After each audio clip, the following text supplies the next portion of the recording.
Hey guys, welcome back. Little slow moving today. I had the stomach flu like I haven't had in years. I was laying on the floor crying for my mommy at one point. Oh my. I was so sick Saturday night and Sunday. I did not get off the couch unless it was to run to the bathroom. Thank you to my wife for looking after me. Honey, you're awesome. But yeah, friends, I was really sick. I'm kind of dragging butt today. But I got some work done on the Mccullough. Um, it was bothering me, friends. These Macs, I've left it all on the table a few times where I'm like, I'm not going to go that far. But this time, I'm going all the way. I'm going to do some silly things, and I went farther.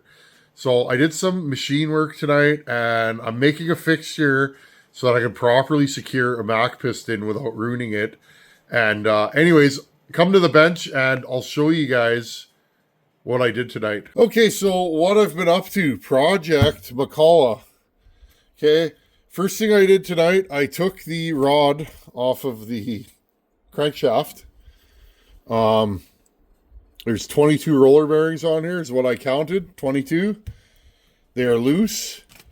2 bolts. Those bolts are like 9/64ths or some weird size. Every time I work on one of these, I'm like, oh, it's a 5/32. No, it's a blah, blah, blah. No, it's a, what do I have here?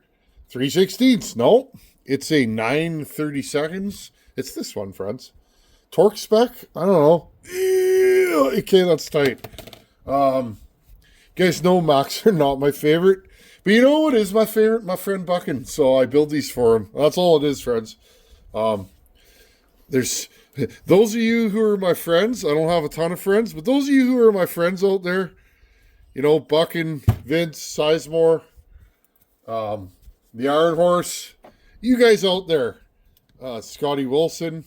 I'm not name dropping here, friends, but there's certain people that I've met in this whole YouTube thing that I enjoy them. And, you know, may not talk all the time, but when we do talk, I enjoy your guys's, you know, your spirits. So, and Bucket is one of those people. I just enjoy that guy. Always have. So, anyways, put him in a little bag here. And he asked me to do another Mac. We got some unfinished business because we blew this one up. Now, I mentioned before, I'm going to do kind of a hybrid. I would like to put an electronic ignition on this saw, but we'll see. Okay, friends, so notice if you're going to do this, friends, this is not a job I would ask anybody to do unless you're a madman like me. Notice there's no more groove here, okay? I'm going to have to cut that groove back in by hand. I should have cut it in before I machined it away, but I kind of know what I'm doing now, okay? These snap rings here, there's one here, and where's the other one? I got stuff all over the place tonight here, friends, but you guys get the idea. There's another bearing. I don't know where I put it, friends. It's here somewhere. But yeah, so basically, these ones on these older Macs, they're not staked. The newer Macs are actually pinned in place. So, one major concern is getting enough tension on these. Okay. Basically, this sits in there like that, in that groove. And again, there's not much groove left. But I got to get enough tension on here in these 2 little grooves that it puts enough tension on the bearing to hold it in place so it won't spin. But not so much tension on the bearing that it holds it in place and wants it to not spin, if that makes any sense to you guys. Fitting these by hand, you just got to feel it, and you got to keep everything straight. You're almost more worried about straightness than you are about how tight it fits. Because remember, friends, there's 2 or 3 thousandths of glue in here after that you can, you know, you can... As long as it's close, friends, the glue will hold this in as long as your retaining ring is putting pressure on it, okay? So what I did tonight is there's the finish of my lathe again, so you guys can see what we're working with. I cut another 20 thou off this thing. Now, couple things to think about. There's a lot going on here. Okay. I have to make sure my crank is not going to hit my case now. And if you guys look here, let's put the 850 piston in here. We still got rings in here? I think we do. We might not. We actually might not be able to do this. Just give me a second here, friends. I'm going to mock this up for you. Sorry, friends. It was sitting there right in front of me. Okay. This one is pressed on. This one is not. Okay. This one's just sitting there. And you can see it fits in that groove. And then there's another groove here. Okay. I have to make sure, because it's getting tight in there, friends. Spin her over by hand and make sure that your crank, and oh, it's so close. Oh, Tin Man, you done her this time, bud. Oh, can you see that, friends? It is so close to catching down there. Like, look. See that? Okay, keep all these things in. Yeah, if I move this over too far, it hits. Like, ba-bang. Right here, look. I'm actually hitting the inside of the case, so I haven't gone this far. I held back the last couple times because, well, I just thought, okay, that's where that goes. Okay, I think we're good there. So what I did is I actually cut another 20 thou off this base, more, because I thought, well, we're here to party. Why don't we party? Let's not horse around here anymore. Here's my bottom.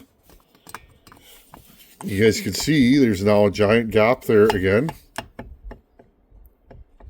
Okay. Okay, so now I will just do what I did last time, and I will go back in here and I will reposition this so that everything fits back together again. Now, I may have done a bad thing, because now this is going to be 20 thou deeper, and I may be getting into that hole, but I am a glutton for punishment. Remember, the timing bolts to these 3 holes, which means if I throw the action of the points off, this saw's not going to idle properly. I had problems with that in the last one, so I do know what I'm in for. Because unfortunately, not only have I done this once, but I'm going to do it twice. The 850, friends, I did no machine work to. This one, I don't know. We've been talking about this for 3 or 4 years. So the question is, what am I doing with the piston now? Well, I dropped this another 20 thou. We're going to get another couple degrees of intake timing, which means I'm probably going to leave this intake stock. Macs need short intake timing. It's just part of the Mac design. Their intake's very wide. It's just how Macs roll. They have very tight crankcases. There's not a lot of clearance. See that? Okay. Now, I did something good. When I lowered this cylinder, I've lowered this thing like 80 thousandths now, almost 1/10 of an inch. I have lost about 1/10 of an inch of case capacity. Okay. So we've now bumped up case capacity, which means these transfers are going to feed. Okay. Now I have to decide what I'm doing here. If I cut these out all the way, I think I'm going to feed them from the case again. Even though there's not a lot of room in here. Just yakking out loud with you guys. This is what I do when I'm not filming. I go through all this stuff and I look at it and I go, what am I doing here? Okay. This is something that I'm going to have to be very, very careful of, and it is definitely this crank center. I think what I'm going to do, likely, is I'm going to go in there and I'm going to relieve these corners, because I would hate for this crank to shift over a little bit, and because if this son of a gun moves, like even a hair, it's catching. I can see it right now. So I'm probably gonna go in and cut these corners out right there. There's enough meat there. We'll just touch her a little bit in there. But now what we've done is we've gotten rid of case capacity. Now, if I if I feed them from the bottom here, and you don't really have to go all the way because the bearing's in the way there, but if I feed this from the bottom, I think that's going to be a good deal. And I can also go in here. I'm going to have to go in here and raise the transfers. But again, I don't know. These are all the things that you got to think of. I don't know how high I can go with these. Okay, now cutting a pop-up in this thing, I've lowered it. Cutting a pop-up in it is probably going to bring all of our numbers back to the same relation. So sometimes I'll go in like this. So yeah, there's about the width of this. I can probably raise these a couple degrees, but we're going to end up with some decent blowdown in this saw. How that's going to work, I don't know. I may open them slightly more at the primary side. Kind of interested to see how this saw is going to play out, because I don't know. These things are kind of like a drawing to me sometimes, these old saws. It's not like I can't call anybody and say, hey, how did you do that? This is my best work, friends. The stuff that nobody really does. There are guys at Port Max, don't get me wrong, but there's not a lot of guys that work on this stuff anymore. I really, really enjoy it. But yeah, we got to be careful, because note to self, do not catch crank on cylinder. So yeah, that's what I'm planning to do. We are sitting, where were we at for blowdown? So I'm going to retest everything with a ring, because my blowdown numbers have kind of been all over the map. But realistically, we have 25 degrees of blowdown. So yeah, I measured about 25 degrees both times. I'm not against that, friends. I was thinking somewhere 23 with this saw. Stock, this saw had 26 degrees of blowdown is what I measured. So I don't mind that. It's an 80cc saw. A big saw will often take more blowdown. No problems with torque on these. Big combustion chamber. I was actually thinking of cutting this combustion chamber back, but I think we're going to roll the pop-up. We could always relieve the combustion chamber a little bit more. Anyhow, friends, before I stop flopping here, and I'll show you another one of my projects. I put tin tape on stuff because it protects it, okay? So I don't really want to disturb this wrist pin. So what I did was I had this chunk of aluminum, and I actually relieved it in here, and I'm going to cut slots in it. And what I did is, friends, I made a mandrel, or a holder. There's a shoulder here. Okay, and it's like it's a precision fit. It's a slip fit. Okay, slide this in here, and I was working on this tonight actually. And then what I'll do is I'll cut a couple of slots in it so that I got a 3-jaw chuck, a really good one that's very precise in my lathe. But what I'd like to do is cut a couple of slits in this thing so that when I clamp it down on my chuck, it actually, okay. I'm going to machine this back. I'm going to make this 2 or 3 thou undersized from what the front is, so that when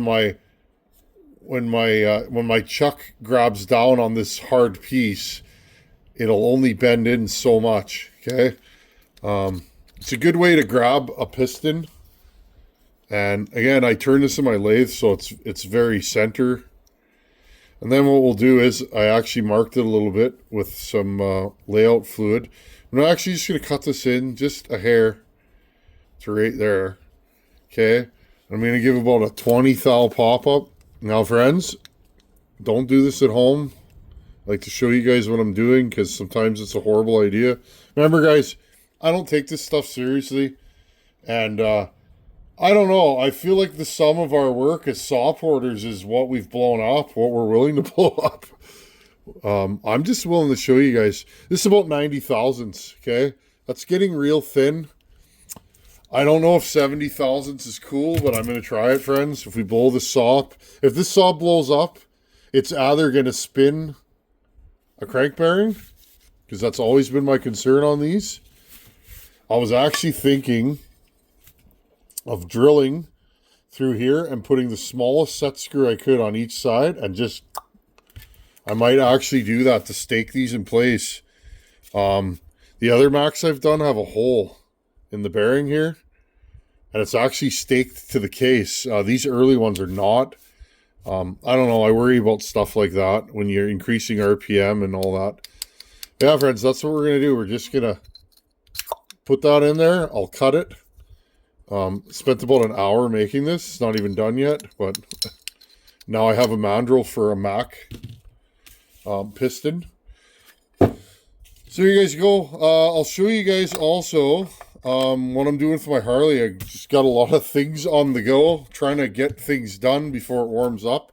I want to get this Mac done, and then we're just going to continue. I think the theme of this bucket stock is I'm going to attempt for it to be vintage saws. So I like to get that P51 I bought in ship shape. Maybe we'll tickle her a little bit. And yeah, just I'll bring my 94 again. People seem to like watching that run. I let a lot of you guys try it. That thing's pretty speedy.